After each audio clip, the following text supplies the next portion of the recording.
don't worry, I'll explain everything carefully. So yuga means age, time period. And dharma means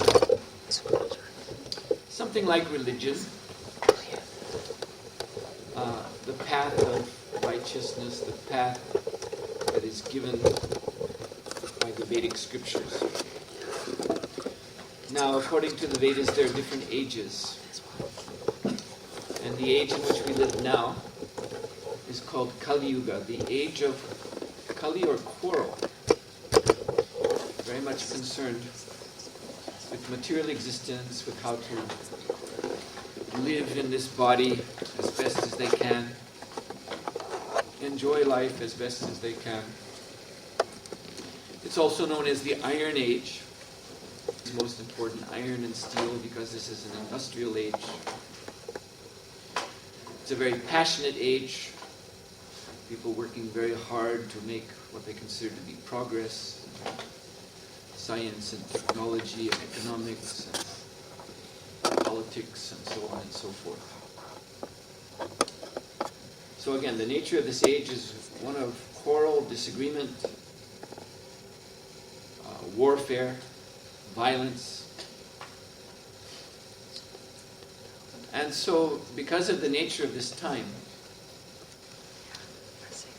actually a lot of what I'll be speaking of when I talk about Vedas and Vedanta, it doesn't even apply. Because the Vedas are a vast collection of Sanskrit texts, a very wide-ranging body of encyclopedic knowledge that applies to a culture which is not really evident anymore in the world, even in India. India is also a very westernized nation now.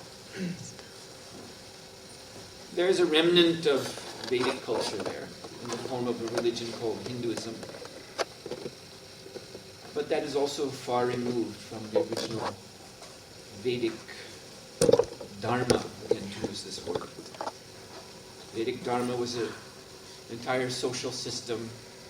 You've probably come across some description of it in your readings. Often the Vedic culture is associated with something in the West called the caste system.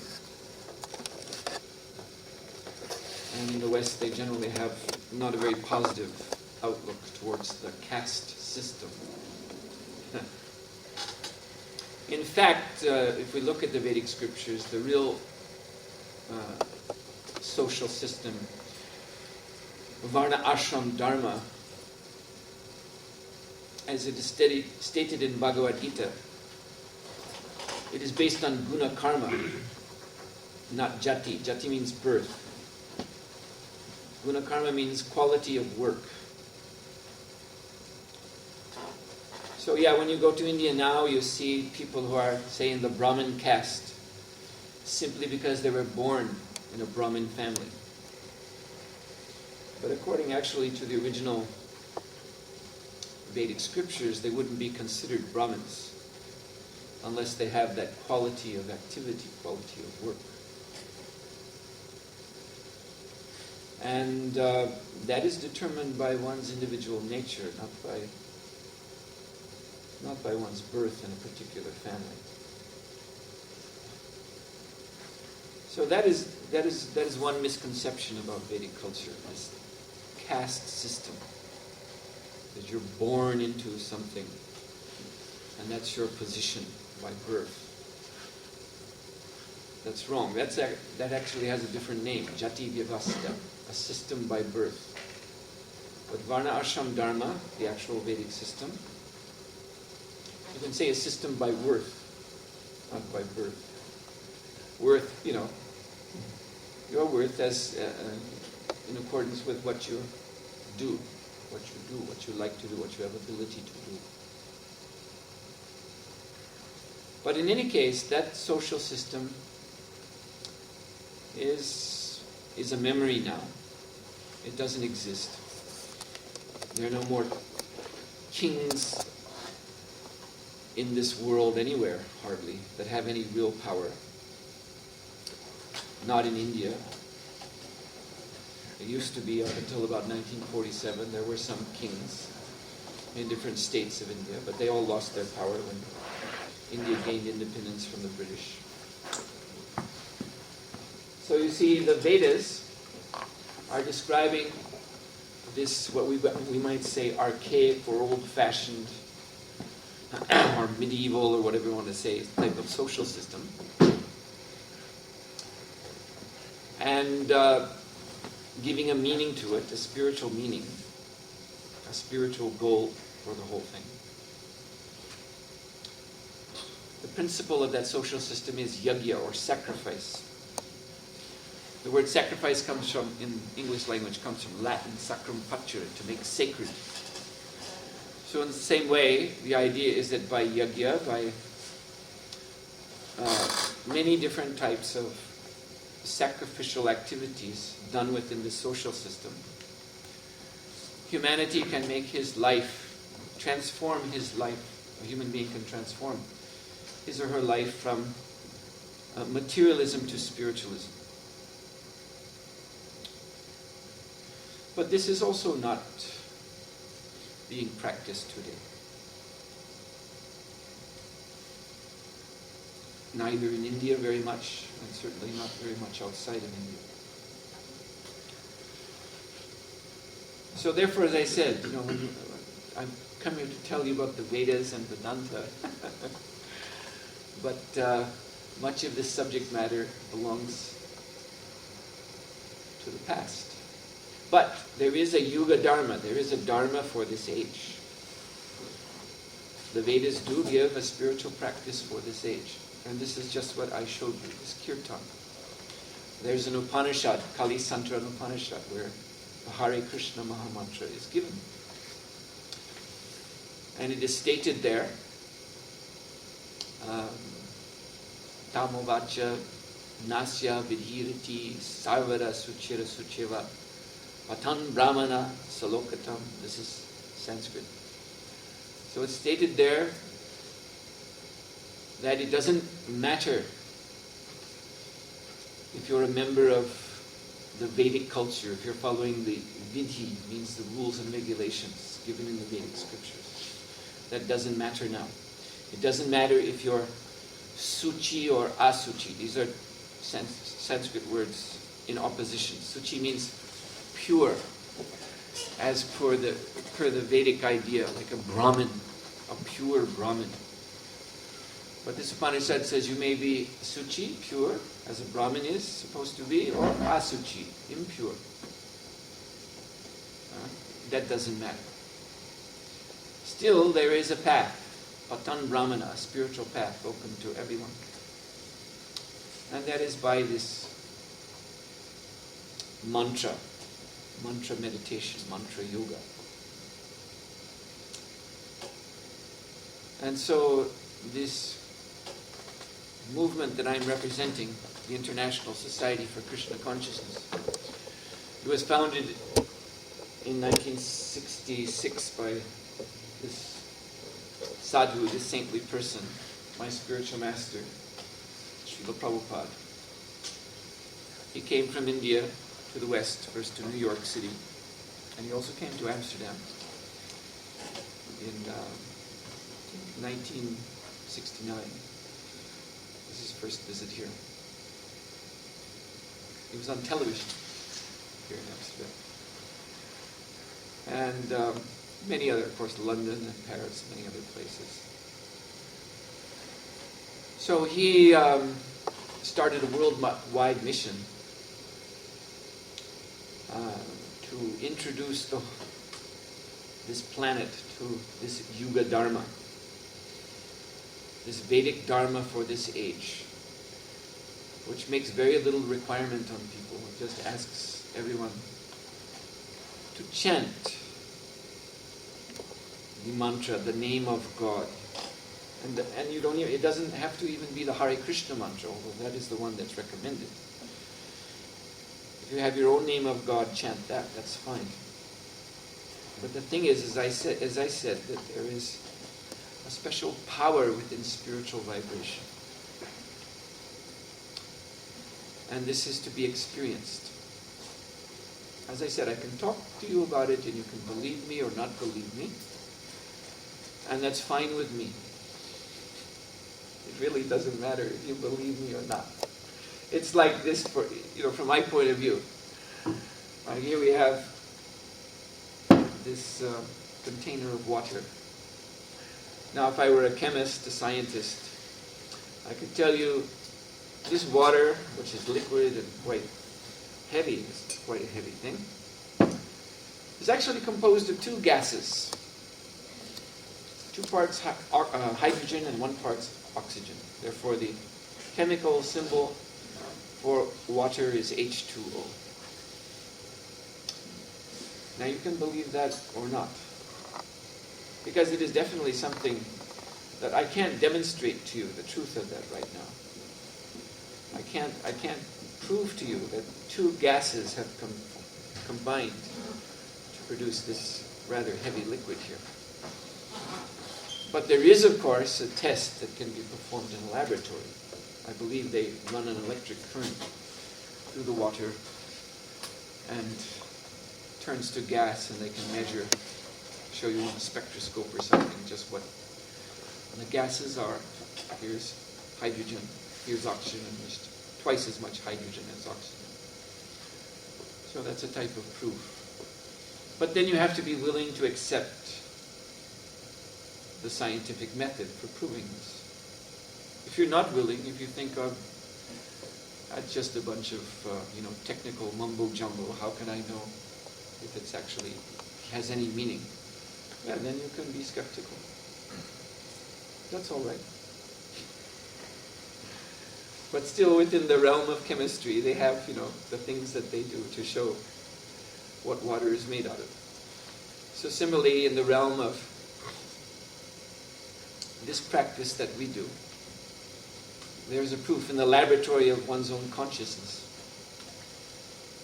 that we can actually raise our consciousness to higher levels of awareness. And we have found that this simple use of mantra is extremely, extremely effective. And therefore it replaces all previous processes that are recommended in the Vedas, like for example yoga, the classical yoga system.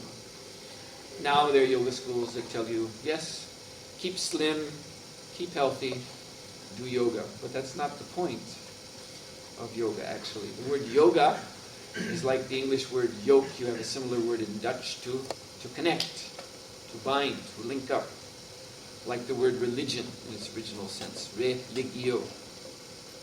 Religio means also to connect again. So but that old system of yoga, sitting down, meditating, doesn't work today. Neither do these grand fire sacrifices that they used to have in the Vedic civilization of old. That doesn't work today. Nor even having big temples, elaborate forms of worship to different deities. That also is not effective today. What is effective is this mantra meditation. So this is our experience, and this is why we do it. Now, there is a subject of this talk. We offered different subjects, and the one that got response here was the same subject I spoke on yesterday at Nijmegen University. Essentialism-Existencialism-Vedanta philosophy. Rather wordy title.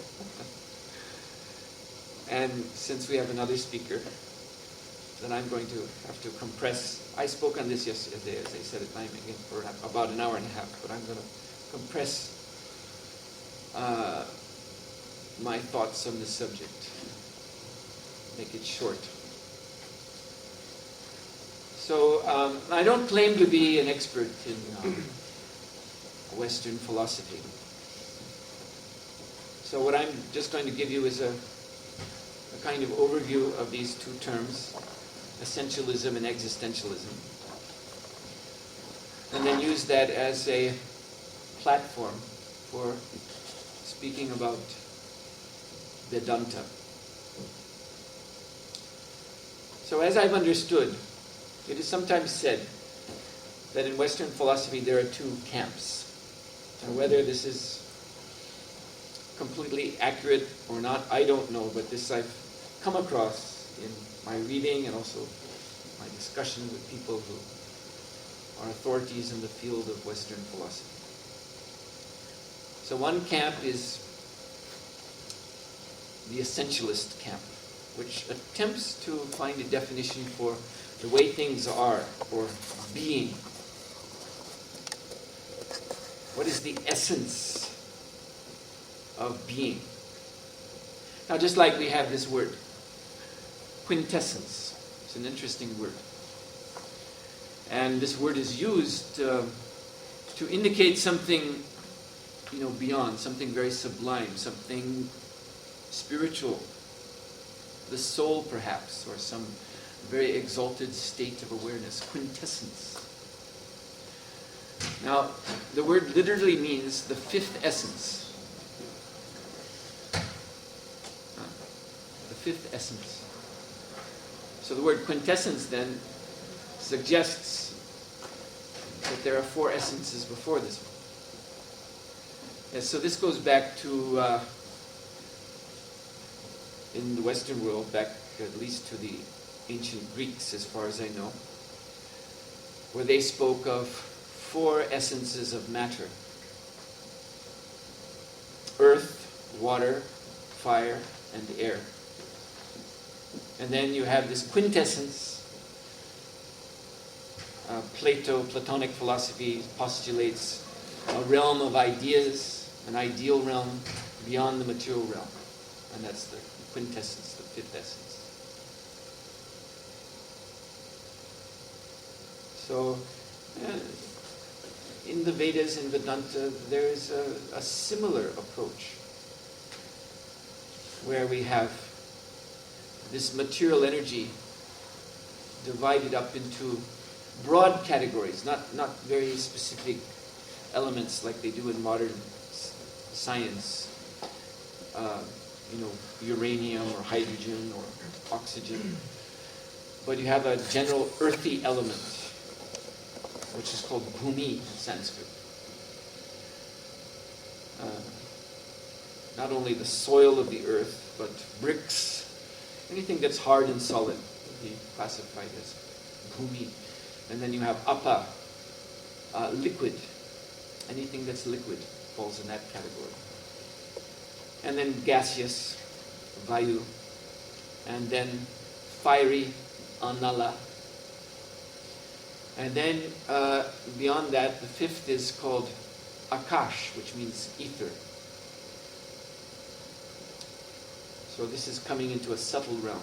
But the Vedas even go beyond that. They count mind as an even more subtle elemental essence, and then intellect, buddhi, and then finally even the sense of identity that we have in this world.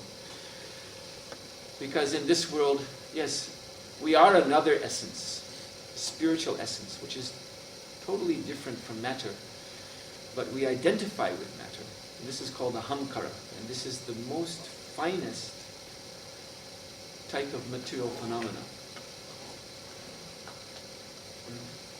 The Vedanta says, aham brahmasmi. I'm not the body, I'm spirit soul, I'm eternal.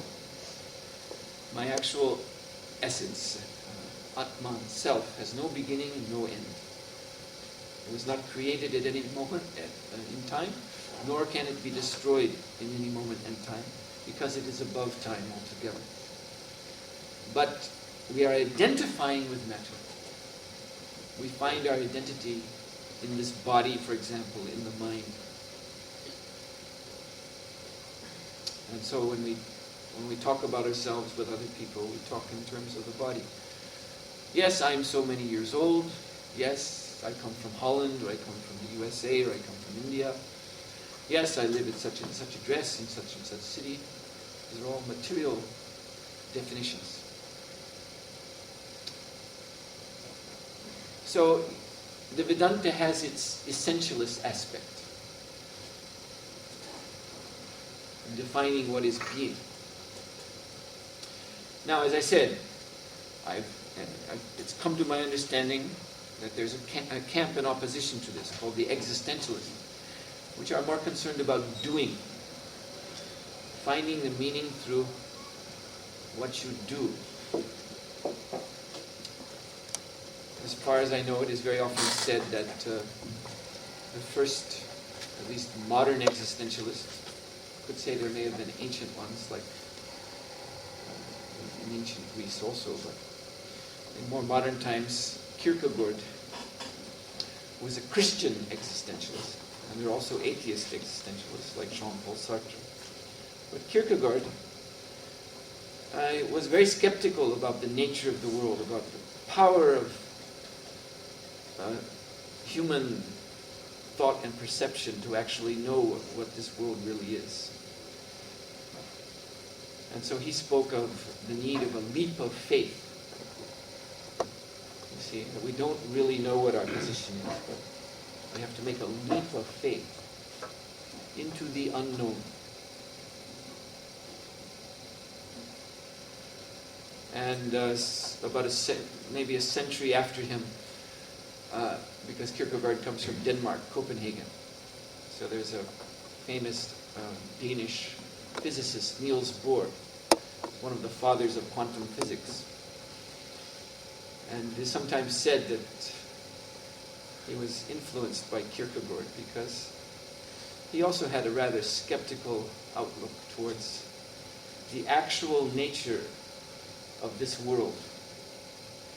Famous statement by Niels Bohr, which is enshrined in quantum physics to this very day, is that physics, the science of physics, cannot tell us what nature is.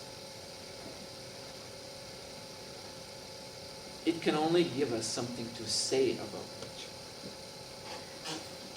In other words, to the best of our human ability, we can use physics and come up with something we can say about nature that seems reasonable.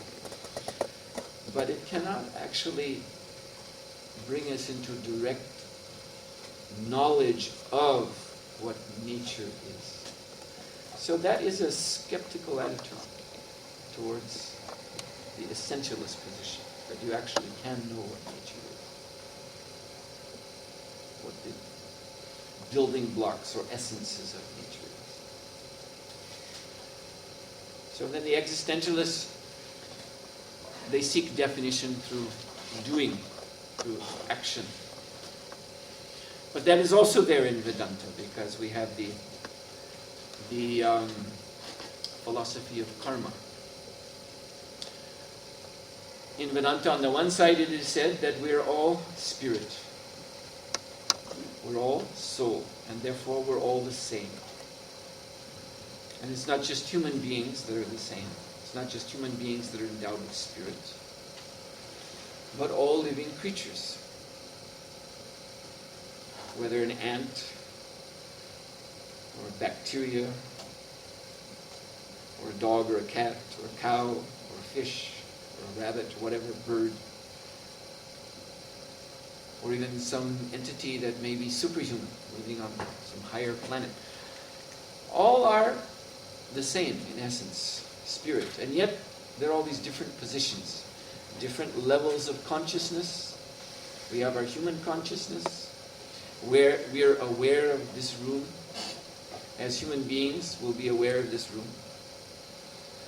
But if a living being from another species flies in here, let's say a little mosquito or something, you can bet that the mosquito will have a completely different conception of what this room is. Because there's completely different type of body, completely different type of sense organs, compound eyes, antennas. And these other creatures, non-human creatures, they sometimes, very often, have even a better They're able to better pick up things than we can in certain ways. Like a dog can hear sounds of higher frequency than we can. So naturally that means that these souls in other species, they understand, they live in a different dimension of consciousness, a different dimension of awareness. And yet we're all the same. So how did this differentiation come about? That is due to karma. And karma, simple definition of the word karma, it simply means action, what you do. Now, just like Newton's law, to give a demonstration again, here we have this heavy container of water. Now if I want to push it, that's an action. But you see, because it's heavy, I have to, use a little force. So that's because of the reaction, the resistance of the mass of this container of water. So therefore, Newton's law says for every action there's an equal and opposite reaction. And so Vedanta, the Vedas say, the same holds true of human action. That as we act, built into our action is a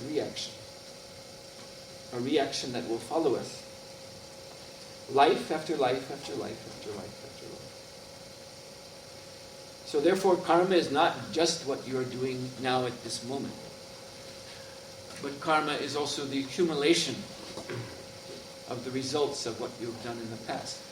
For example, in the form of this body, the physical body that we have, this is visible karma. Whatever we are now is the result of our past activities. And as we act now in the present, we are creating our destiny. Man is the architect of his destiny. So humankind in particular is a creature of choice. The Vedas say human beings have, just like every species has its particular place in creation. So humanity is meant for making choices, and this is very much an existentialist idea. If I'm referring again to modern philosophy, that human life is about choice. So Vedanta makes the same point, that we create our destiny by the actions we choose. So we can go on having a material destiny, in other words, just acting in terms of the body, the demands of the body, the needs of the body. I'm not, by saying this, please don't misunderstand me, I'm not taking some radical anti-material position. I'm not downgrading. I mean, I have a body too, and I eat and sleep too, so I'm not saying there's anything that is wrong with that, but what I am saying, if that's all we're concerned with, if that is our choice in life, to just be concerned with the body, the immediate needs of the body, just day after day type of living, and then we're creating a material destiny. You see, that karma, that activity will just lead us to another material body, and another material body, and another material body. This is simple logic. But we can also engage in spiritual activities, which will result in a spiritual destiny, a spiritual result. So you see, this is where Vedanta really begins, the whole Vedanta philosophy. There's a scripture called Vedanta Sutra. Sutra means code, so it's a statement of aphorisms or code, very short statements, which purport to give the essence of the whole philosophy of Vedanta. And so this work, Vedanta Sutra, the first code is Atato Brahma Jigyasha. Atato means now therefore. Now therefore, that you're in the human form of life, where you have a real power of choice. That's human nature. Humanity is not monolithic in its behavior. Like for instance, we could bring in here, let's say 8 or 10 different types of cats. Siamese cat, Manx cat, ordinary tabby cat, Persian cat, different breeds of cats, 8 or 10, and put them on display here. But you'll see they're all going to do the same things. You're going to see very little individuality, because the soul of a cat is more programmed by nature. It has less choice. It has to follow its destiny. It has to be a cat. Now, according to Vedanta, the souls are moving around the cycle of birth and death. So eventually the soul in the cat body will also come to a human body. And then there's a fuller opportunity of choice. But we see it's very difficult to typify human beings. To lump all, we look the same, but there's so many different mentalities, so many different cultures, so many different languages, different religions, different values. And this is because the human being is very much a creature of choice. So Vedanta says, Atato, now that you have achieved this human form of life, Atato Brahma Jigyasha. Now inquire into Brahman. Jigyasha means inquire, investigate. Okay, this is, and the wording is very careful. It's not saying, now believe in Brahman, now, become a Brahmavadin, that would mean a believer in Brahman, or go to hell. It doesn't say that. It says, now, why don't you take this choice and inquire into Brahman? Brahman means the absolute realm, the spiritual realm. The realm beyond the range of our senses and our mind. And inquire means, yes, to focus in on the spiritual sound, which I've already explained. The Vedanta scriptures are called Upanishads. Upanishad in Sanskrit means to come nearer and nearer to the truth. It means to tune in the consciousness to this spiritual sound, the Vedic sound vibration. So that this will open up a door of awareness that has been closed because we have been choosing only to act in a material way. So this door is called the Moksha Dwara in Sanskrit. It's simple. Moksha means liberation, Dwara means door. And this is the goal of Vedanta, liberation.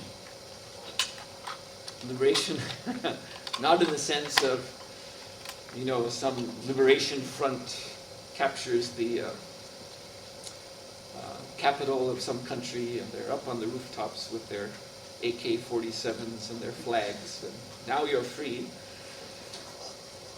Yeah, free for the next 24 or 48 hours before we start our government. Not that type of liberation, political concept of liberation, or just being liberated in some relative way in terms of society. But actually the soul becoming free from dukkha, from suffering, from the cycle of birth and death, because that's ultimately what it means to be caught in this cycle of birth and death. We go through birth, death, disease, old age, repeatedly, again and again and again. And that anything that we may say is positive, and someone may try to argue there are many positive things in life, fine, but for you and for me they're all temporary. You may become rich, you may become famous, you may become a great humanitarian, whatever, but you can't maintain that position forever. You have to leave it and go somewhere else. So Vedanta says that somewhere else, again, if our karma is only material, that will be another body in which we have to be born. and suffer disease, grow old, and die. So, in Bhagavad Gita, Janma Mrityu Jara Vyadhi Dukkha Doshana Darshanam. A man of knowledge, a person of knowledge, will see this world to be a place of misery, a place of birth, death, disease, old age. So in Vedanta philosophy, liberation means to become free of that and to realize oneself in full. And the nature of the self is described as Sat, Chit, Ananda. Sat meaning eternal, Chit means knowledge, and Ananda means bliss. Now there are different schools of Vedanta, and our tradition is coming from the Vedanta of Bhakti. Bhakti means devotion. Devotion to Vishnu or Krishna, specifically Krishna. Krishna means all attractive in Sanskrit. The Supreme Being, the Supreme Soul, God, as he is known in the West, is supreme because that being is all attractive. Within that being, because the Vedas teach about what is called Purushartha, the real goal of life, what is actually valuable for us to attain. So the conclusion is that the source of everything is the real Purushartha, the source of everything. Because everything we may want in life, comes ultimately from this one source. So all of our desires ultimately end up there.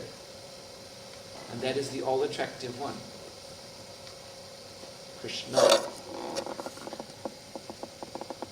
So desire has its root in the soul, in consciousness itself. This is the Bhakti Vedanta philosophy. There's another version of Vedanta, which is impersonal. And that is generally more well known in the West. Although in India, that's understood to be just one school. There are at least 6 different schools of Vedanta in India, 6 main schools. So in the West, there's this conception of this Vedanta liberation means that God is a big light or something like that, impersonal, Brahman, and you merge into that and you become God yourself, this light, and just exist as light eternally. No, our acharyas, our teachers do not teach anything like that. And what they teach us is that will not satisfy the soul, because you cannot cancel out desire.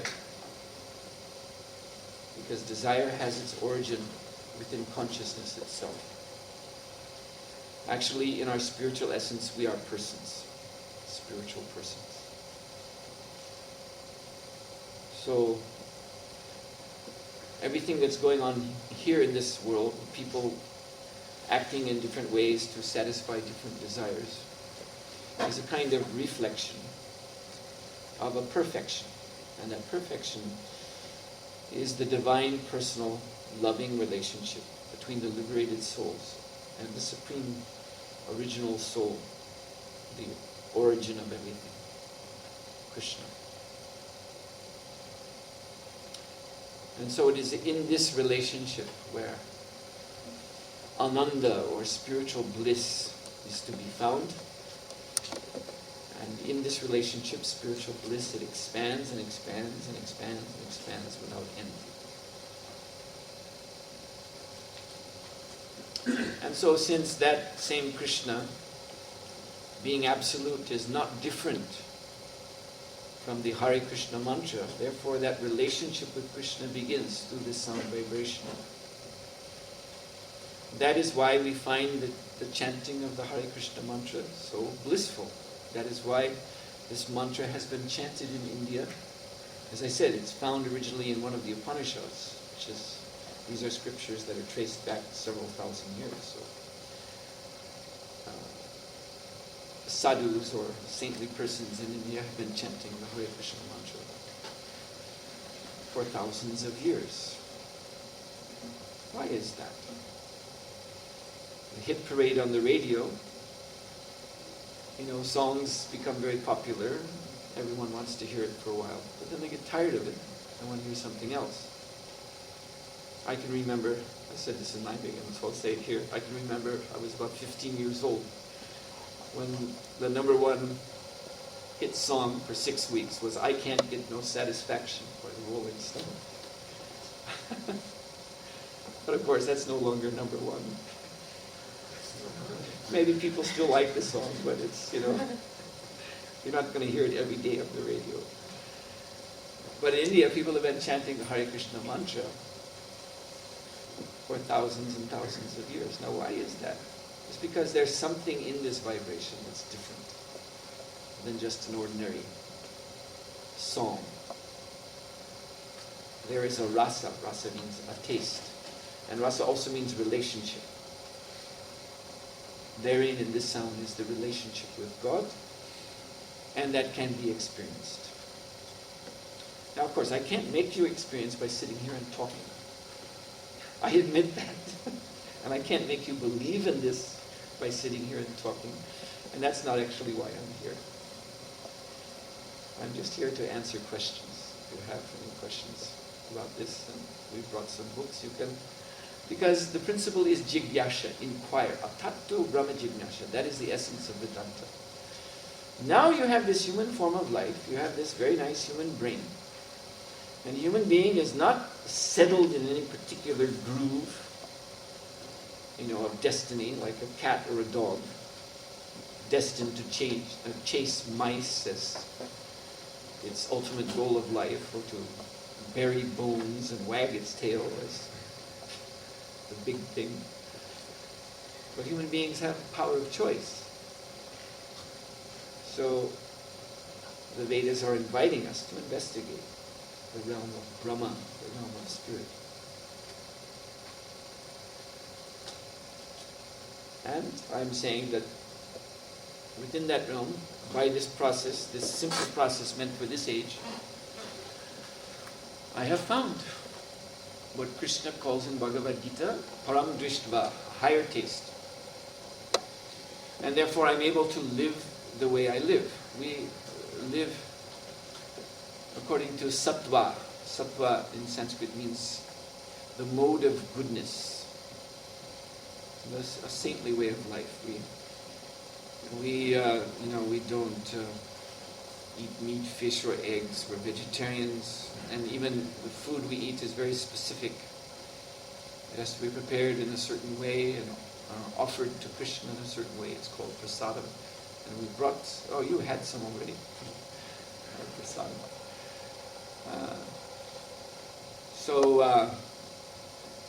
We don't go to parties, we don't take drugs, we don't drink, we don't smoke. We don't have casual sexual relationships. We don't waste our time in frivolous sports and gambling and things like that. So when people hear this, they think, wow, it must be a really grim life you lead, very dry and no fun. And how do you do it, they ask. How do you do it? Well, you see, I didn't come here from Mars. I'm from the United States originally. So I was born in an ordinary American family and grew up just like everyone else in the Western world. It's not that there's anything particularly special about me or different about me. I didn't, as I say, step off a flying saucer, out of a whole different world into this world. But by this process of chanting Hare Krishna, I'm experiencing a different type of satisfaction or happiness on a different plane. And therefore I have no interest in these things. I'm speaking for myself, I can speak for the others here too. We just don't have interest in these things because by realization we understand that this is, there's a higher taste and there's a lower taste. And the lower taste, as Krishna declares in the Bhagavad Gita, Adi Antava, it has a beginning and an end. And dukkha yoni, it is actually the cause of suffering.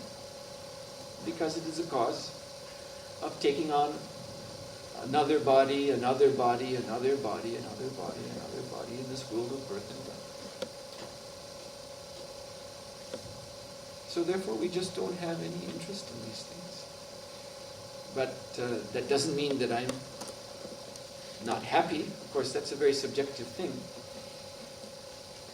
I believe myself to be happy. You may believe me to be crazy, all right? But I believe myself to be happy by this process of chanting Hare Krishna. And this is the result of my inquiry into this knowledge, this Vedic knowledge.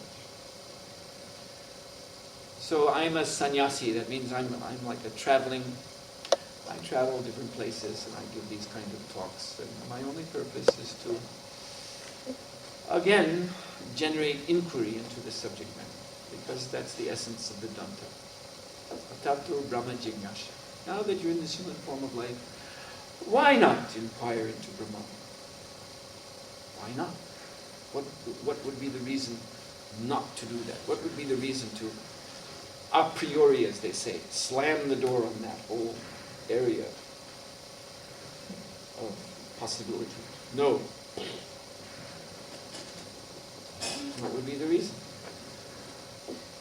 Why not inquire into it? That's what I'm here to say. So I think I've said enough. So I'll stop here. Thank you very much for being so kind as to listen to what I have to say. Are there any questions? You're going to ask for questions now? Are you the other speaker? Yes, Yes, that's me. that's me. Okay. Because in the beginning they told me that you'd speak and then there'd be questions. But I don't care how we want to arrange it.